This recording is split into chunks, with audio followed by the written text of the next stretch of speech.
Hey, how's it going? This is Ricardo, and in this video I'll show you how to remove the touchpad on a Dell Chromebook 5190. If you're looking for parts for this laptop, go to our website and use this coupon for a 5% off discount.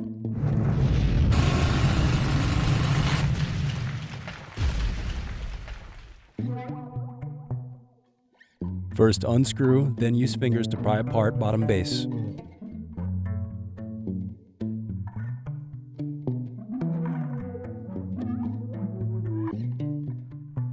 Now remove battery screws.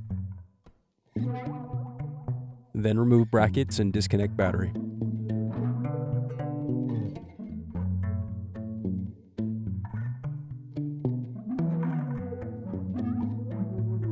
Now unscrew and remove bracket.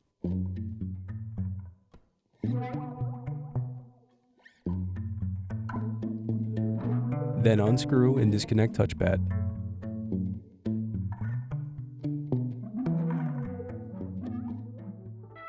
Thanks for watching.